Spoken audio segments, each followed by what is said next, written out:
The impeachment proceedings, they're going to be ugly. People are going to be watching on TV. 96% of all media coverage is against President Trump. And The Atlantic has a front page story on how to avoid civil war. Wow, that ought to be really uplifting. I'm Randall Terry. This is Voice of Resistance.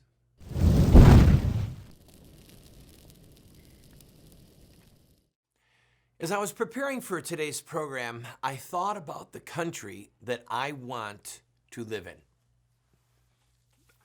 You have a vision, right? I mean, you have a vision, a hope, a desire for what the country would look like. And I started thinking, I know what I want.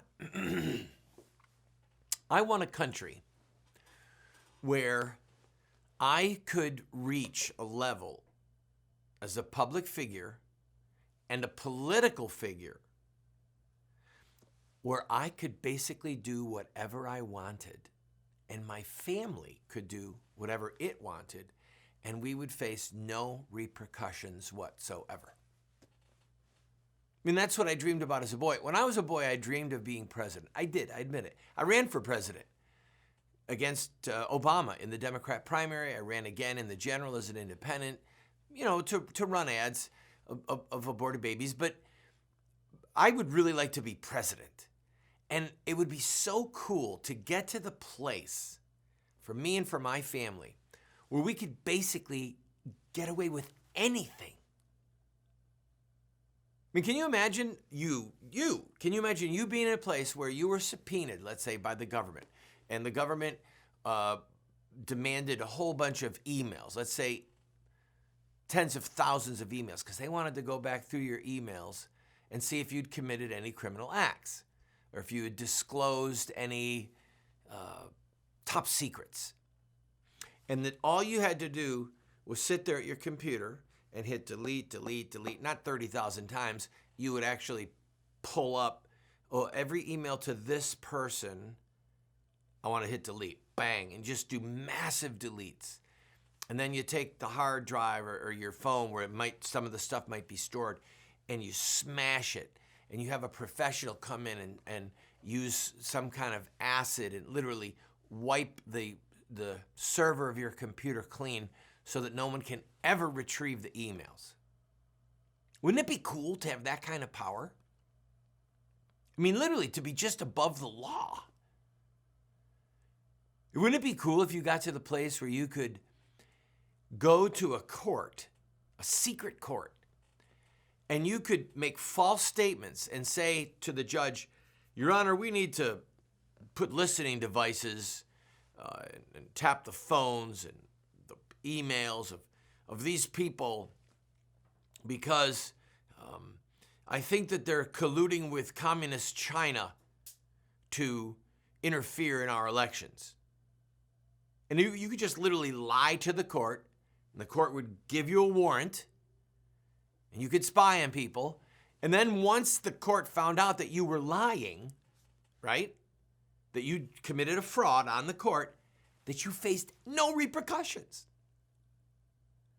Imagine if you got so powerful that you could do something for the federal government like serve as Secretary of State, and then while you were in that position, you brokered your power to get hundreds of millions of dollars donated into the charity of your choice. And it just so happened that you controlled that charity and that you could use that money any way you wanted, including paying yourself a substantial salary and all of your expenses, whatever they might be, all the trips that you wanted to take. Wouldn't it be great to be in a country like that? Wouldn't it be great if you got high enough in the government where you could let your kids get super awesome financial deals where they'd made millions and millions of dollars in fields that they knew nothing, just because you rose to such a level of prominence, such a level of importance, that you could get them, or a wink, wink, look the other way while they got those jobs, and they were parlaying your name. Wouldn't it be awesome? That's the kind of world that we are living in right now. I just want in on it. I mean, don't you? Wouldn't it be great to be in a place, forget the big stuff like that, wouldn't it be cool if you could just be in a place where you could push and shove and get away with anything, make tons of money for you and your family, and face no repercussions, and you were so powerful that even the media, the press, didn't cover what you were doing. Or if they did cover it, they just kept exonerating you, saying, you didn't do anything wrong. There's no facts there to say that you did anything wrong. That's the country that I want to live in. How do I get there? How do I get some of that? I mean, wouldn't you like it for yourself? I've got to take a break. I'll be right back.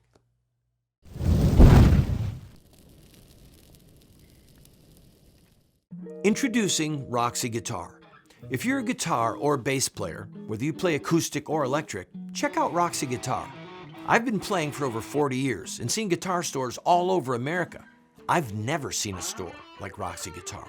Roxy Guitar has over 700 guitars in stock, over 1,500 pedals, over 200 amps. For the beginner or price-conscious buyer, there's Michael Kelly guitars. For the serious player or professional, Roxy Guitar has the finest selection of guitar lines I've ever seen. You know I love Warrior guitars. Roxy Guitar has over 100 Warriors in stock. They have Heritage, G&L, Gretsch, John Sears, BC Rich, Duesenberg, Dean, legendary guitars at great prices, including pre-owned Gibsons, Fenders, and more. Let them know you heard about Roxy Guitar from Randall Terry and receive 10% or more off your purchase on select items. Go to roxyguitar.com.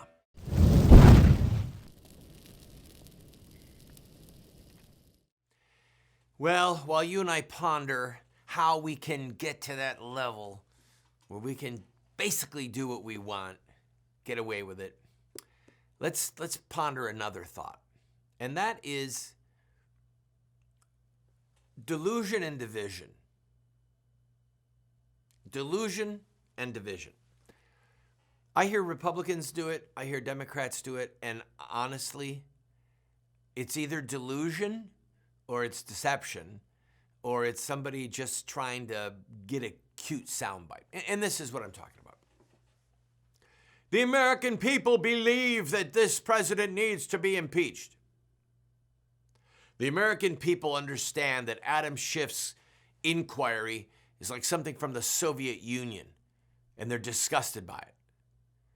The American people want the truth about what happened with the president of the Ukraine. The American people have read the transcript, and they know that there was no quid pro quo.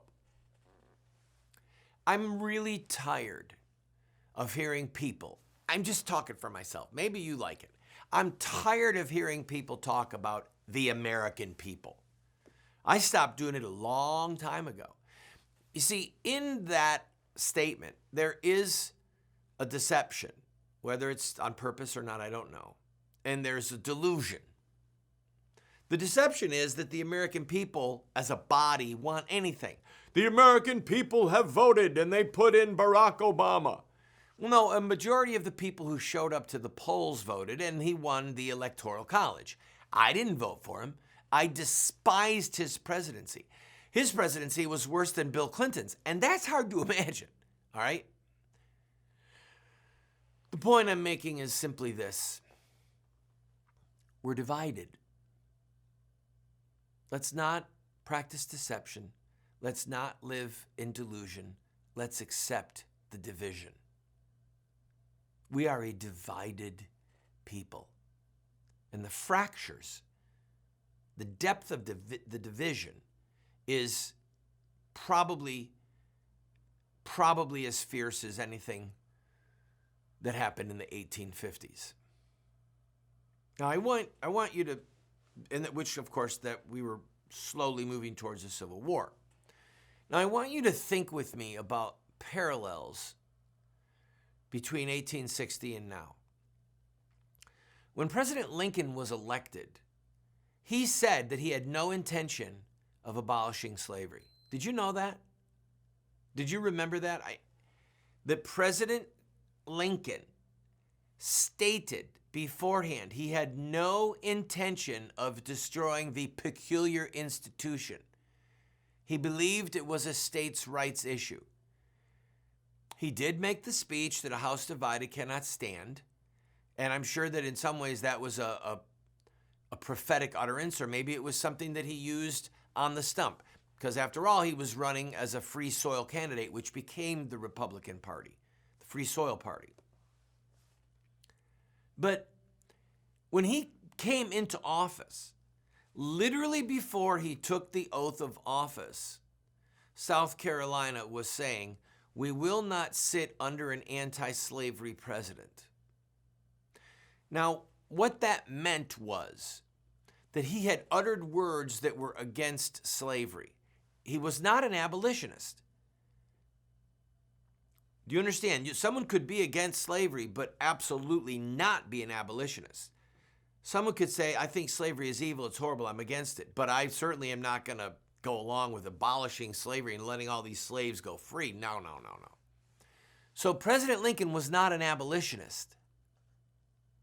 And the abolitionists, people who called for the immediate unconditional emancipation of all slaves, that's what an abolitionist was. Immediate unconditional release of all slaves. They were a tiny minority of the country.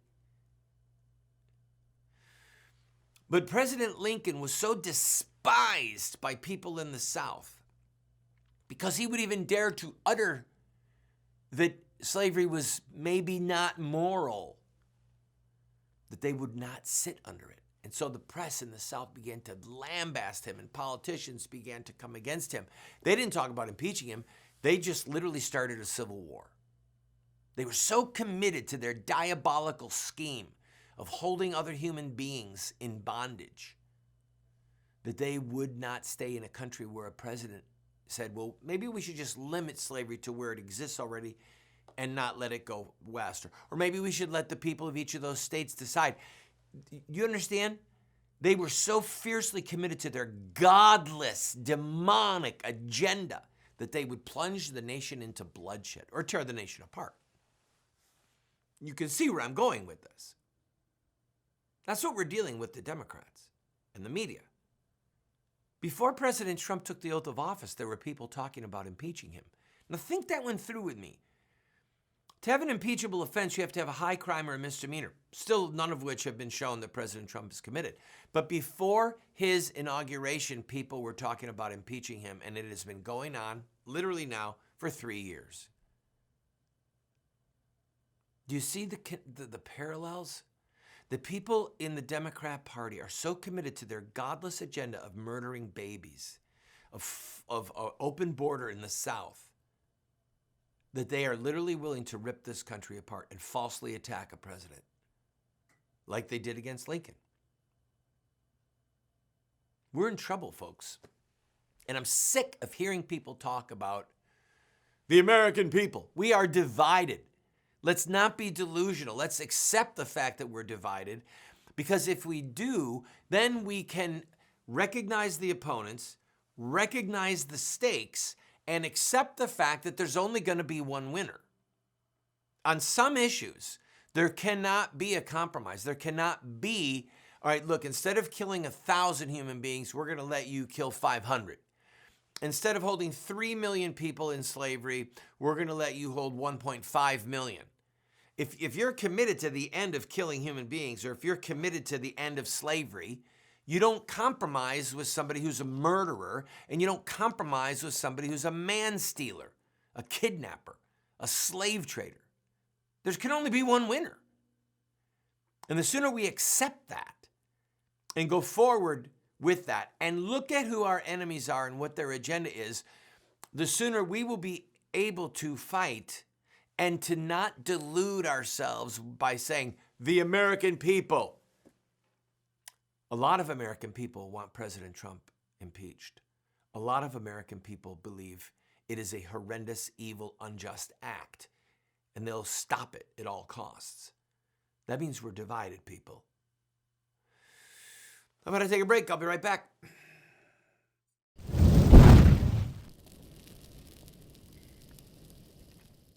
I also want to speak tonight directly to Muslims throughout the world. We respect your faith. Its teachings are good and peaceful. And those who commit evil in the name of Allah blaspheme the name of Allah. We have reaffirmed again and again that the United States is not and never will be at war with Islam. Islam teaches peace. Islam is a religion of peace. They are not Muslims, they are monsters. We've been told that Muslim terrorists have hijacked the peaceful religion of Islam. But Islamic art and literature tell a very different story. To know the truth, we only have to study the narrative of the founder of Islam, Muhammad, in his own words.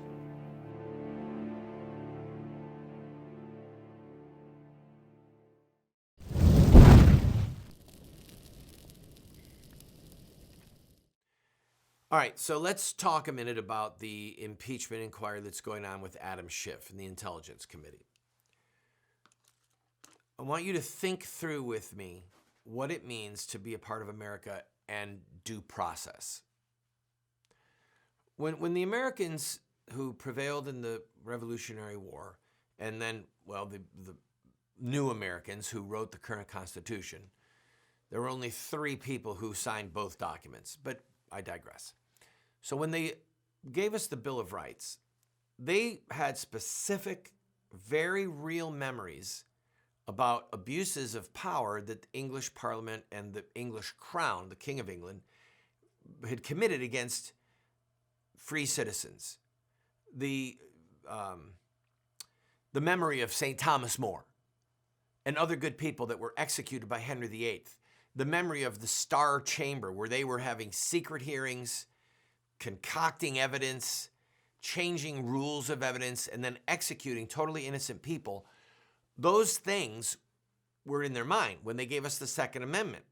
When they said, no, you have the right to keep and bear arms so that we can resist our own government if necessary. When Thomas Jefferson said, the tree of liberty sometimes needs to be watered with the blood of tyrants.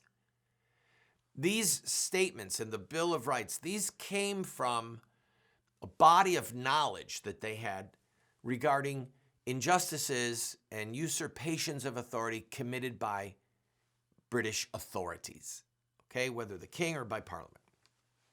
So, one of the things that they said was, you have the right to face your accusers. You have a right to a fair trial. You can cross-examine witnesses. It has to all happen in public.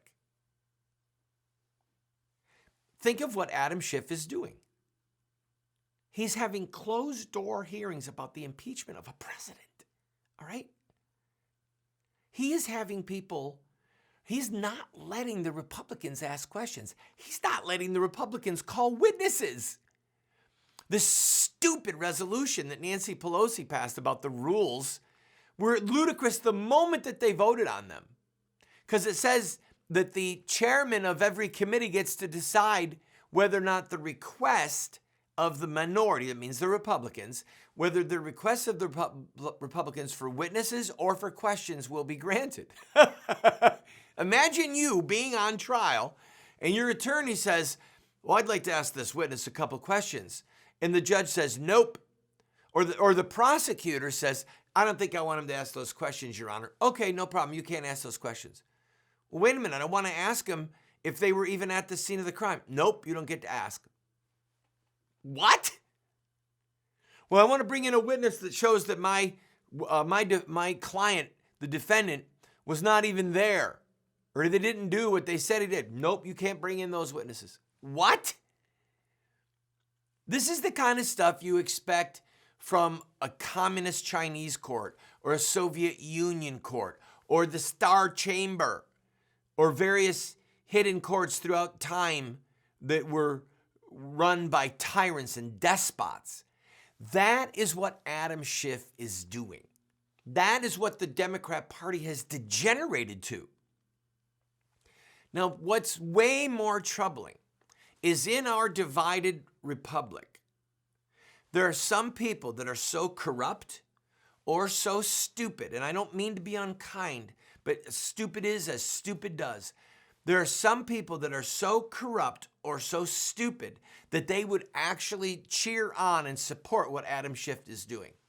If you're watching this and you support secret hearings, you're either corrupt or you're a fool. It's just that simple. Because would you want it happening to you? As much as I despised Bill Clinton and despised Barack Obama, and I wanted President Clinton impeached, but the rules were fair. He had 9 criminal referrals in Kenneth Starr's report. 9 crimes that were delineated, actual crimes. He asked people to commit perjury. He lied under oath. You understand?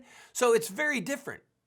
But nevertheless, the Democrats were afforded to call any witness that they want, to cross-examine anybody. It was still a fair process.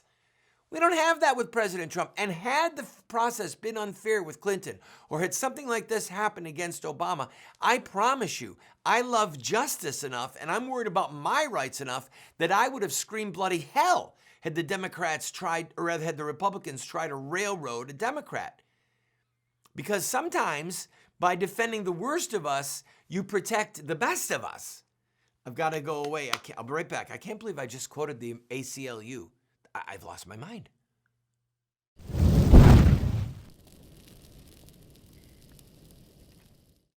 What Would Mohammed Do? Islamic Terrorism Explained is the best movie series documentary ever produced on the life of Muhammad and Islam. How do I know? Because it's what critics are saying. John Moore, radio host and author, said, "I learned more from What Would Mohammed Do about Islam and Islamic terrorism than I've learned from everything I ever read and watched in my entire life." Best-selling author Dr. Bill Warner said, "What Would Mohammed Do is the best movie series, TV production on the life of Muhammad and Islamic terrorism that has ever been produced." Friends, this is what the experts are saying. No one has ever done what we've done. I encourage you to get 1, 2, 4 copies. Call 304-289-3700. That's 304-289-3700, or order it at the address or the website that you see on the screen. Introducing Roxy Guitar. If you're a guitar or bass player, whether you play acoustic or electric, check out Roxy Guitar. I've been playing for over 40 years and seen guitar stores all over America. I've never seen a store like Roxy Guitar. Roxy Guitar has over 700 guitars in stock, over 1,500 pedals, over 200 amps. For the beginner or price-conscious buyer, there's Michael Kelly guitars. For the serious player or professional, Roxy Guitar has the finest selection of guitar lines I've ever seen. You know I love Warrior guitars. Roxy Guitar has over 100 Warriors in stock. They have Heritage, G&L, Gretsch, John Sears, BC Rich, Duesenberg, Dean, legendary guitars at great prices, including pre-owned Gibsons, Fenders, and more. Let them know you heard about Roxy Guitar from Randall Terry and receive 10% or more off your purchase on select items. Go to roxyguitar.com.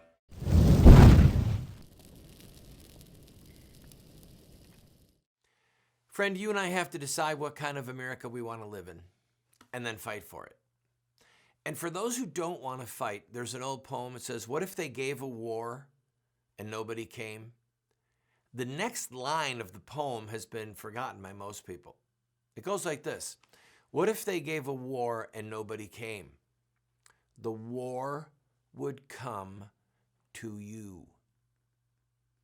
We don't have the luxury of not participating in this battle, because the victors are going to decide the fate for everyone, for those who fought and for those who didn't fight. God bless you.